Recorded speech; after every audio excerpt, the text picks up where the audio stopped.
Tavern shooting incidents have raised concern about public safety and the socio-economic challenges that contribute to such violence. Well, I'm now joined by Ntimane, convener of the National Liquor Traders Council. Lucky, good to speak to you and happy 2025. Thank you so much. I appreciate the opportunity to be at the studio. Like, not a good start to the year when you talk about another shooting at the Tavern. May or may not be related to those activities around the Tavern. But I want to start off with a question on how much time do you spend in the townships and around these tavern owners? So our role as National Liquor Traders is that of a policy organization that seeks to ensure that our liquor traders align with the expectations of the license conditions, but also to engage with government on alcohol policy that's sustainable and is geared towards assisting traders to grow their businesses. So meaning that ultimately our existence is that of township environment. So we are at the township almost 100% of the time.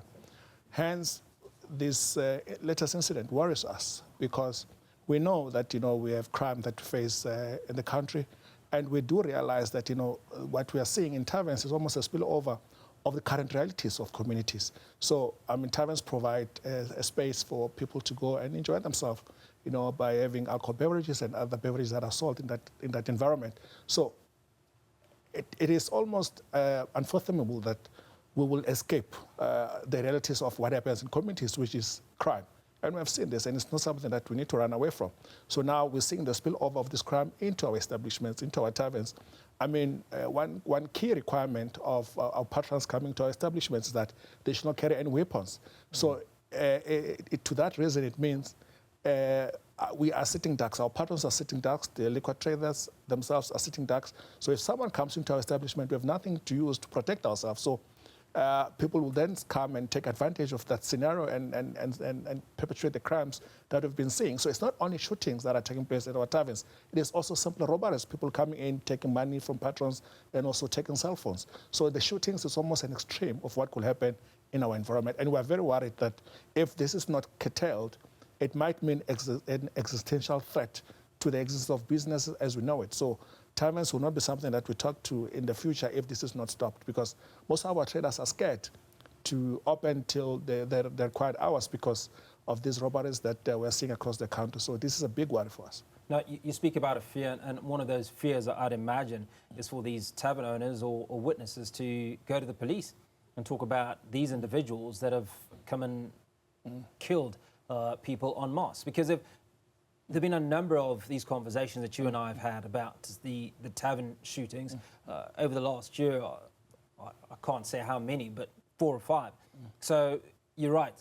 It seems that certain individuals are sitting ducks, and unfortunately even the innocent, because these perpetrators will come and they'll find these individuals obviously monitor their movements and kill them in cold blood. Just what can be done, I suppose, is the question. Maybe this is an opportunity for us to welcome the initiatives that have been launched by Heineken Beverages around the Tavern of the Future, which talks to compliance within taverns. And they conduct about 20,000 audits across taverns every month. And what we have seen is that there's 80% compliance thereof. So we need to be looking at the 20% that is non-compliant. And some of the issues that have been raised from those audits talks to the operating hours. It talks to selling to underage. It talks to selling to those that have a reasonable apprehension that they'll get behind the wheel and drive after having consumed alcohol. Because, looking at the reports coming from Mpumalanga, is that this incident happened at hours way beyond what was permitted for that specific tavern. So this continues to be an issue that talks to the compliance. And I know that the commitment by Heineken Beverages is that this year they're going to continue, with those audits and reward those that are compliant, but also educate and train those that are non-compliant, because what we need in a tavern environment is liquor traders that are going to put the lives and social welfare of our people ahead of the profits. If we are able to close at the required time, some of these incidents that we're experiencing will not be encountering them because the outlet will have been closed. If the reports are true that this incident happened at 4, it is unfortunate because the tavern ought to have closed at 12 o'clock. So these are some of the issues that we continue to engage with, but we're grateful that we have the support of a bigger organization like Heineken Beverages that talks to ensuring that it's a much bigger compliance on the ground. Lucky, these taverns operate in communities, yes. Right? So let's talk about advocacy firstly, right? How much advocacy, I mean, how much of an opportunity exists, right, for these various taverns or for organizations such as yourself or any other of your partners to communicate the right messages that seek to alter the behaviors that we see in or around these taverns, firstly? And secondly, what can be done to encourage members of these communities in which these taverns operate to support the police in dealing with the perpetrators? Because I'd like to imagine that some of this information is available, but there's just senses of fear or apprehension when speaking to the police. And I must add and emphasize that taverns operate at the pleasure of the communities in which they reside in, because even in the process of applying for a liquor license, your neighbors, for example, have to vouch for you in order for you to get a liquor license. And the conditions of getting a license are very clear, especially as it talks to compliance and what you need to do in order for your business to remain operating within the bounds of the law. So the issue of closing at a certain time, for example, it is contained in a liquor license regulation. The issue of not playing music that will be a nuisance or a disturbance to your neighbors is something that is contained in the license regulations. So anyone who has a liquor license in South Africa selling alcohol knows and understands full well what are the expectations thereof. But we know that we'll often have rotten apples that will seek to undermine the efforts of those that are trading responsibly. And we have seen that in most instances where there's been this type of shootings, there is an element of non-compliance, and this is something that we ought to work very hard so that we can change that behavior. And you are raising an important issue. Probably someone saw what happened in this latest incident in Pinar, but they are scared to talk. So we need to be able to build a trust relationship with our police, with community policing forums as well, so that we're able to share this information and apprehend these perpetrators.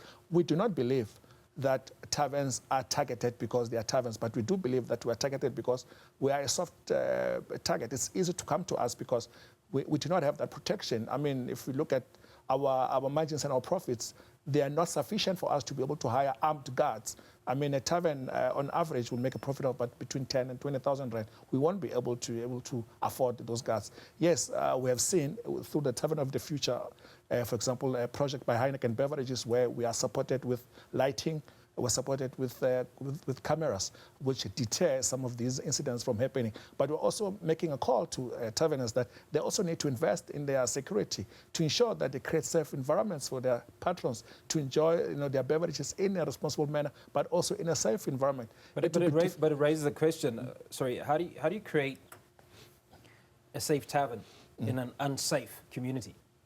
Right, because the communities in which we operate are largely dangerous. Yes. Right. So how then do you have this collective, or this little area that is safe, and immediately after you leave, you run into problems? I mean, that in itself is a challenge.